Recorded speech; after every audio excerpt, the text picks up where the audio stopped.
Today we will talk about data or information gathering. We are today in the information age, and we say we are in the information age because there is such a lot of information available to us today. There is information available through different print media and through the internet. The question that we address would be not of information to gather, but would be more of how much of it to gather and from which source. We shall also be covering a substantial part of this session, the internet, because that is a major source of information today. We shall learn also the difference between data, information and knowledge, and we shall also look at some ways by which information can be gathered and how the information gathering process can be made more efficient. We will also look at how the information that has been collected can be catalogued and can be retrieved for later use. And finally, we shall also look at certain do's and don'ts which should be employed when we are gathering information and making use of that information. Let us first look at the difference between data, information and knowledge. Data is in the raw form, and when we analyze this data or when we process this data, we turn it into information. For example, if we have data for, let us say, 100 people regarding their age, when we process this data, we would be classifying the age into different groups, and this turns it into information, because when I look at that information, I can say how many people fall in a certain group. For example, I could say 50% of the people fall in the age group below 25 years. So this is converting data into information. Today we have both data and information available as sources of information, and sometimes it may not need any kind of processing to convert data into information. Now, apart from processing, we can also analyze the data, and we need to understand the difference between processing and analysis of data. When I say processing of data, it essentially involves mechanical processes, like the example which I just gave you of converting data into classes, interval classes. Or we could take another example of processes where we talk of averaging data. These are all mechanical processes for which formulas are available, and normally we would be using computers to achieve this processing. And when we talk of analysis, it involves a little bit of brain work. It is not simple mechanical processing, but it would also involve some thinking which would have to go into what kind of processing is to be done. So therefore, whenever a brain work is involved, we call it analysis, and wherever it is simple mechanical process, we call it processing. So this is the difference between analyzing and processing. Data can be analyzed, data can also be processed to convert it into information. Now, once we have information, or once we have analyzed or processed the data and converted into information, we further need to interpret this information. And once we interpret the information, it gets converted into knowledge. So interpretation of data converts the data or information into knowledge. There are three very important aspects of how much data is to be collected. Normally, this is a very common question which we have, that how much data should one collect? And this question arises because there is such a lot of data available to us, and we need to really limit the amount of data that we gather. the three factors which influence the amount of data that we gather are the availability, the cost, and the time. Now, time here is the most important factor, because when we look at availability, as I have been emphasizing time and again, availability, there is a lot of availability of data and there is no dearth of data available. So, availability is really not an issue. The second factor, which is cost, is also not very important, because most of the data today is available free of cost. Yes, certain data does require investment. There are certain databases which are sold and where money would need to be put up for getting the data, but most of the data is available free of cost. So, therefore, availability and cost are not important considerations, although they are considerations, but the most important consideration in deciding how much data we need to gather is the time factor. So, we would need to decide how much data based on how much time is available to us. So, time becomes a very important limiting factor in deciding the amount of data to be captured. Now, apart from how much data is to be gathered, we also need to look at where from we get this data. Again, we have a lot of sources today from which data can be gathered. We can divide this into three broad categories, which we will call the print media, the audiovisual media, and the electronic media. Now, under the print media, we have books or textbooks, we have magazines and periodicals, and we have newspapers. These are printed and therefore, we call it the print media. Print media is a very important source of information or data, and it is as widely available and as cheaply available as the internet. The important factor about print media is that this media deals with specific subjects or topics. We have newspapers which deal with business topics, which we call the business newspapers. We have textbooks for different subjects, and therefore, it is quite easy for us to look for relevant information in relevant places. The second media is the audiovisual media. Now, under the audiovisual media, we have TV, we have radio, we have cassettes, and we have CDs. Now, TV and radio also today is becoming more and more subject oriented. We have TV channels which are focused on various subjects. For example, we have a separate channel for cartoons, which is called the Cartoon Network. We have a separate channel for news. Almost every channel has a dedicated news channel. We have separate channels for serials. So, here also it is possible to have subject wise segregation, and that makes the task of gathering data so much easier. The third medium, which I call the electronic media, is the internet. Now, internet is today so wide and pervasive, and almost everyone has access to this media. The other media which I have talked about, which is the print media and the audiovisual media, is also again available on the internet. There are many TV channels which are available on the internet.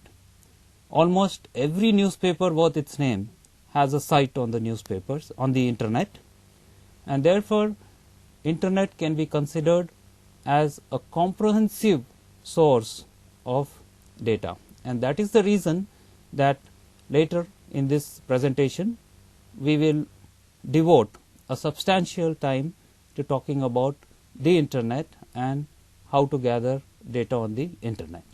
With so much of information available, it is very important for us to understand how to filter data, that is, how to get data which is only relevant to us. Normally, you must have come across situations where when you are searching for data or information, you get so much of information that it is impossible to go through all that information and select only what is relevant to you. And therefore, a process of filtering helps you to only gather information or data which may be useful to you, or I should say which should be much more useful to you. Now, how do we go about this process of filtering? Number one, we keep our search for information relevant, and we take only the relevant data and we throw out the rest. What happens usually when we are searching on the internet for a certain topic is, when we enter the topic into a search engine, it returns lakhs of sites which might be giving us information about that particular subject or topic. And normally, we only go through the first 10 or 20 sites and look at the information given there. Now, this is self-filtering which the internet takes care of, because the sites are listed by relevance to the topic or subject which you have entered in the search criteria. And so, filtering takes place automatically in the internet. But what is important to remember is that when you enter your topic for search, you should make it very, very relevant and very focused. Only then the sites which are returned would be relevant. The second thing which you could do for filtering the information is to focus the search. What I mean by focusing the search is, you should enter as many parameters as possible in the search criteria, so that the information that you get is very relevant and contains all these words which you have put in the search criteria. Thirdly, which follows from this, is you must decide on the criteria. You must decide on which subjects or which topics are important and which are the keywords which you would be using for doing your search. And lastly, you must limit the search by the time available. If you have very little time at your disposal, you must make sure that the search does not result in too much of information or too much of data, because that would involve spending a lot of time later on in filtering this information or data. So therefore, in order to have a good filter in place, you must limit the time which you will be spending on this data. You must limit your search by the time. With so much of data and information available to you, what becomes even more important today is to check the reliability and the validity of the data which you are collecting. This is a very important step, especially in today's information age, because so much of information is available, yes, but how much of it is reliable and how valid it is what you need to decide. Now, in order to do that, we need to look at the source from which we are getting this data or information. There are certain sources which are very, very reliable and which can be considered to be very reliable sources of information. For example, I could say, if you are looking for news, BBC or CNN would be quite reliable sources of data for the news, because they would already validate the information which they are putting out. Similarly, a lot of educational sites have reliable and valid data. A lot of sites of universities, well-known universities in India and abroad, are also very reliable databases. Sites of journals also could be considered as reliable, and sites of newspapers, especially the well-known newspapers, are also reliable sources of information. So therefore, in order to check the reliability of data, it is important to check the source of data, that is from where this data is coming. And this is very easy to do on the internet, because in the internet all the data is reported as coming from a certain source, that is the source is also mentioned along with the data. The another thing that you could do to ensure reliability of data is to keep it within context. In fact, more than reliability, this ensures that your data is valid, and data is valid means it is useful to you or it is valid in your context. So it's very important that when you enter a search criteria, you must also enter the context in which you want the search to take place. For example, if you are looking for, let us say, mathematics, there would be lakhs of sites on mathematics, but to keep it within context, you could mention that you are looking for mathematics for grade 3 or grade 4 students, which would ensure that the data or information you get is within context. Lastly, you should also check the updation of data. A lot of data or information which is available could be outdated, which means it could be very old data, and it is important that we check whether data has been updated and whether it is up to date or not. We shall now focus the discussion more on the internet and its use for gathering data or information. I would like to do that because internet today is a very important source for all of us.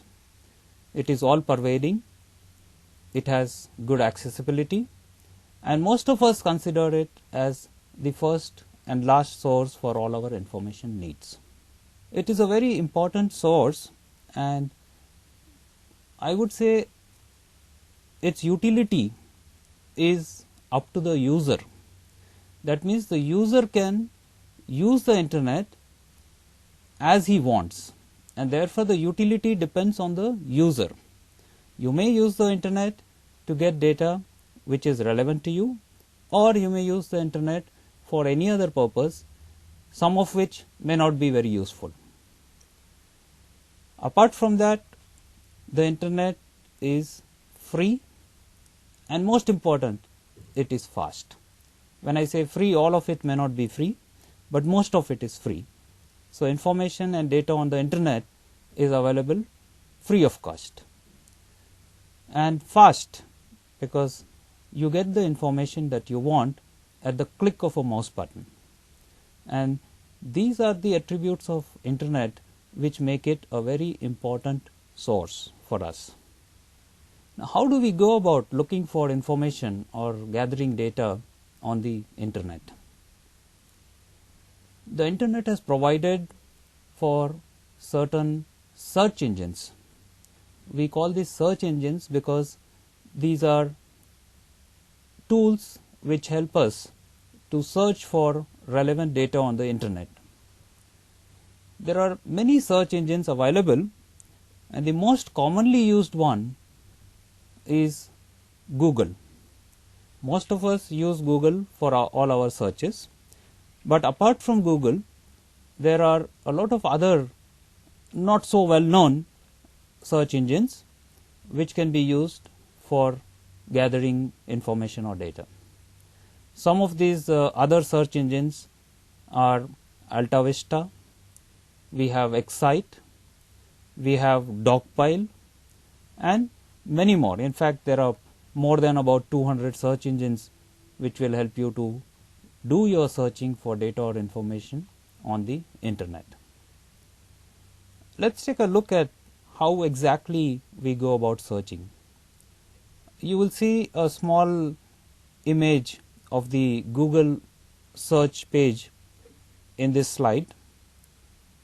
There is a box in which we enter the keywords, that is the keywords related to the information or data that we are seeking from the net. We need to enter here the keywords which we would be using to make our search. For example, if I am looking for information, I would just type in information. Now, this is a very wide and ambiguous search, but I would prefer that you start your search with as wide and ambiguous usage as possible and then filter it further down. This ensures that you get more of relevant data. I will explain this process more in detail in the next slide, but for now let us go on to what happens next. Once you enter your search word in the search box, then you have more options. You can look at or you can search for web pages, you can search for images, you can also search for groups, and you can search for news. Which means when you are searching for news, all the news about or relating to the word which you have typed in the search box will be displayed. If you are looking for groups, there are a lot of groups on the net. These are groups of people who are having common interest, and the groups that you get would be defined by the keyword which you enter in the search criteria. Similarly, images would also be relevant to the search criteria, and web pages would be relevant to the search criteria. Now, apart from this, the search engines also offer the option of doing the search in your regional language. You can also search, for example, in Google, as you can see on the slide, you can search in Hindi, Bengali, Telugu, Marathi, or even Tamil. And every day more and more languages are being added to the search engines, which makes it very easy for us to search not only in English but also in regional languages. And it makes it easy for us to search sites which are in the regional language.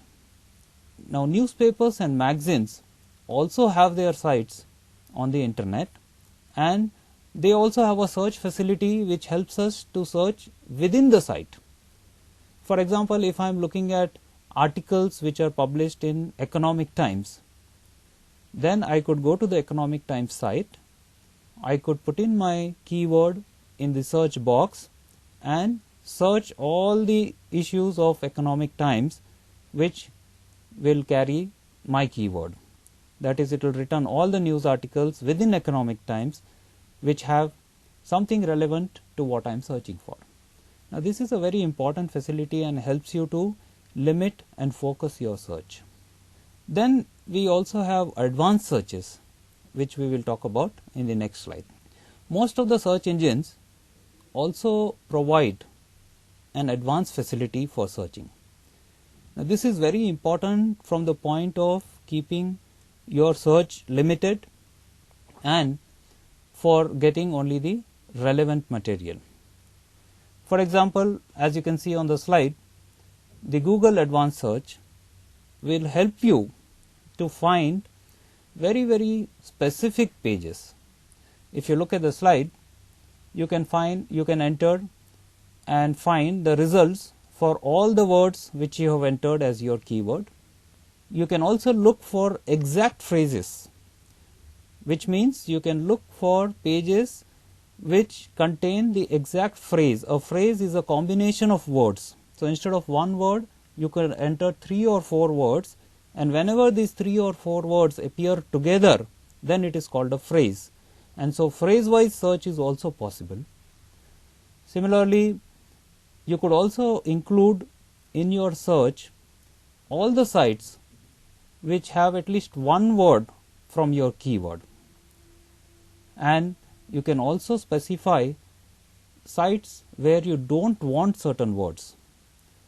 For example, if you are looking for furniture, you may get a list of all sites which gives you tables, chairs, almirahs, but if you are looking specifically for, let us say, only tables, then you could say all the sites without, let us say, chairs, almirahs, etc. So, it will only return sites which has only chairs in it. So, this way the search can be made more focused and can be limited by using the advanced search feature. Also, you can choose, as I said earlier, the language in which you are searching. You can also choose the file format. A number of sites on the internet give you the option of downloading material which has already been compiled in ready to use format. For example, there are files or documents on the topics which you are looking for. There are PowerPoint presentations available on the net.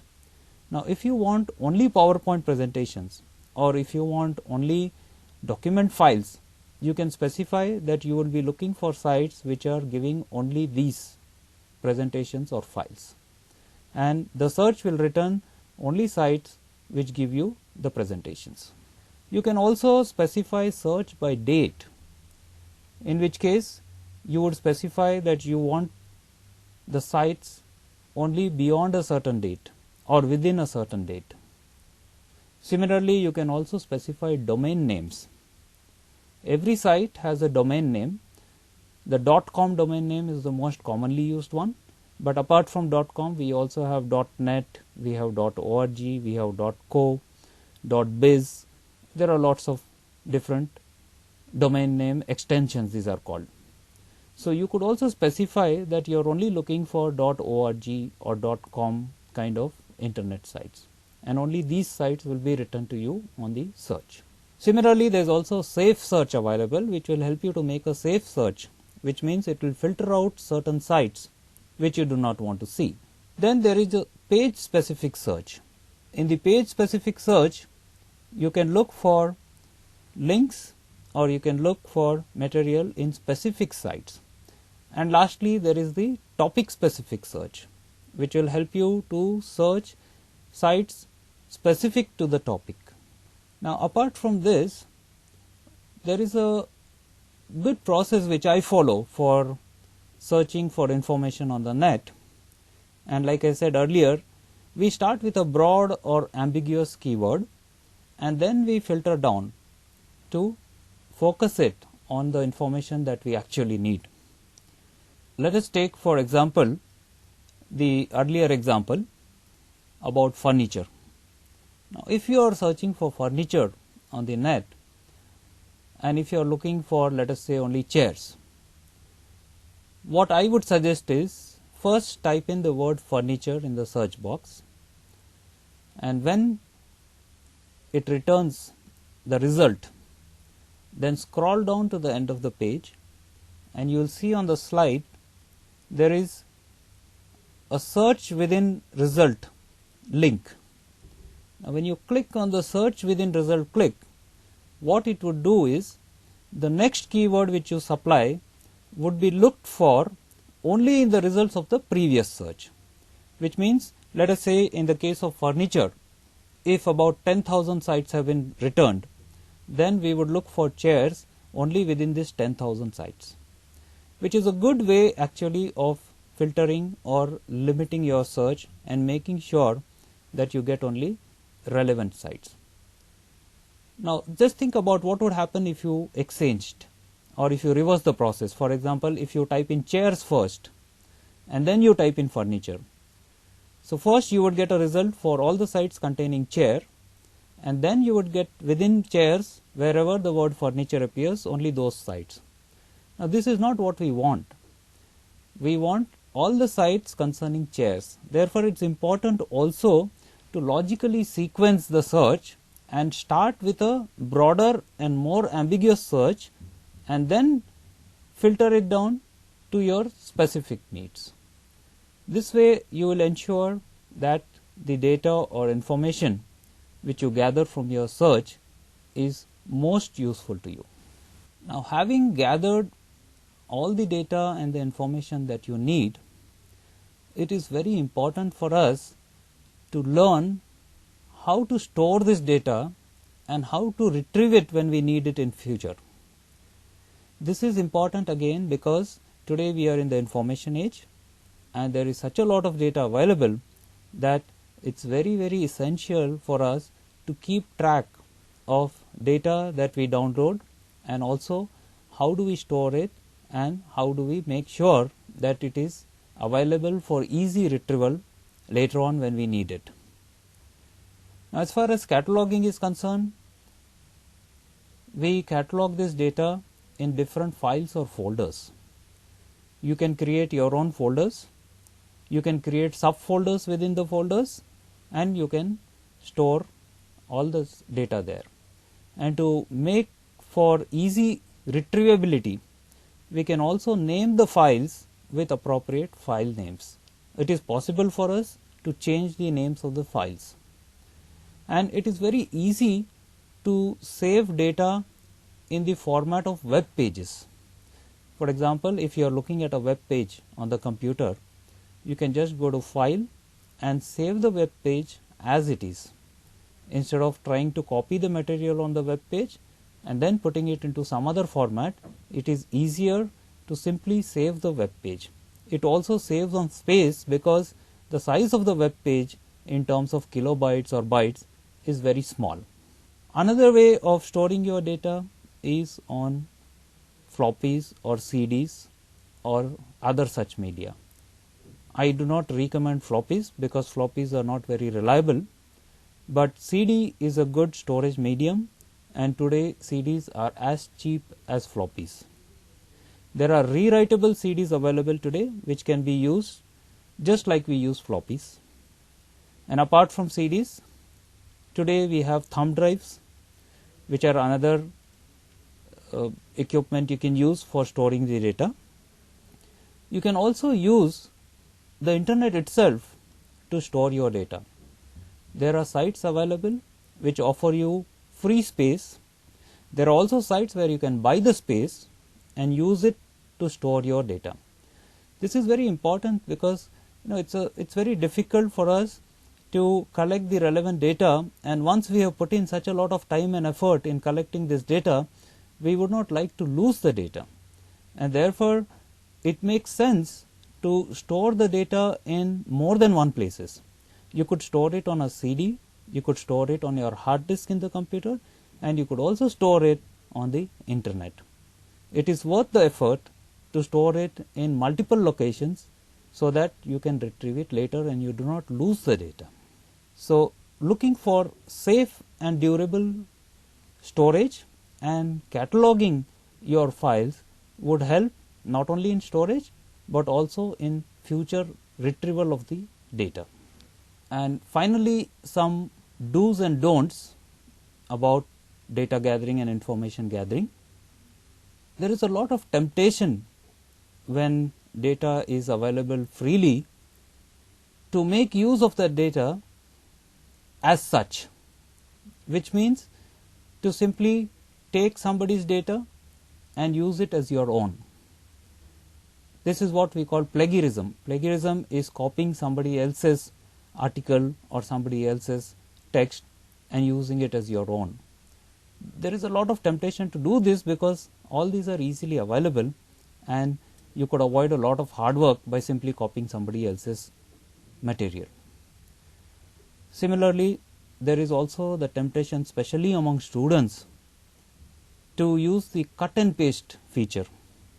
The cut and paste feature enables us to copy not only material but also parts of the material and reproduce it elsewhere without making any changes, or you could also make changes. There are sites which also offer such kind of material. Now, what I would say is it is very essential on our part to curb these tendencies of cut and paste and plagiarism. And lastly, whatever you take down from the internet, you must give due credit to the authors of these articles, because they are the ones who have made it available to you on the internet and who have made it possible to generate knowledge, and knowledge at the touch of your fingertips. Earlier in this session, we talked about sources of data, in which we talked about 3 different sources of data. We divided them media wise: the print media, audio video media, and the electronic media. There is one more classification based on which data can be classified into two sources. One is the primary source of data and the other is the secondary source of data. All the media classifications fall into the secondary data classification. They are secondary sources of data, whereas the primary source of data again can be classified further into two classifications. One is what we would call experiential and the other is survey. What we mean by experiential is data gathered through your own experience, and what we mean by survey is data gathered by asking other people of their experience. These two fall into primary sources of data. To further differentiate between the primary source and the secondary source of data, let me give you an example. Let us say a production engineer has a problem on the production floor with a machine.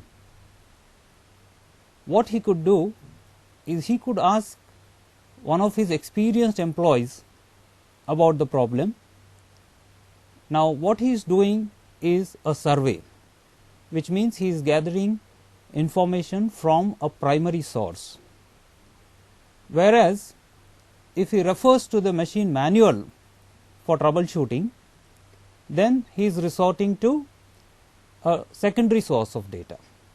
So, that is the difference between primary source of data and the secondary source of data.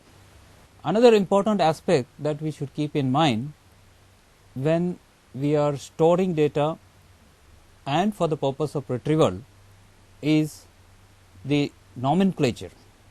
By nomenclature, we mean how we name the files which we store.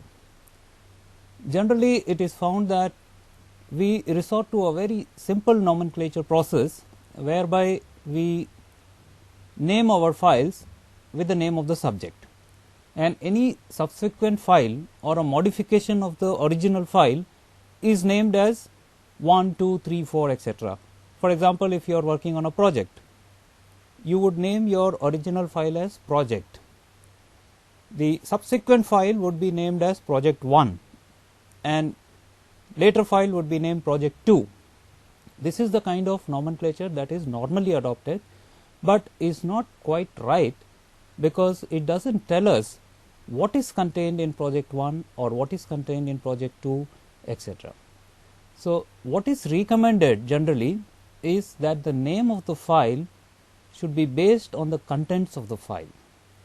That will give you a clear idea later on when you want to retrieve the file as to what information you are retrieving.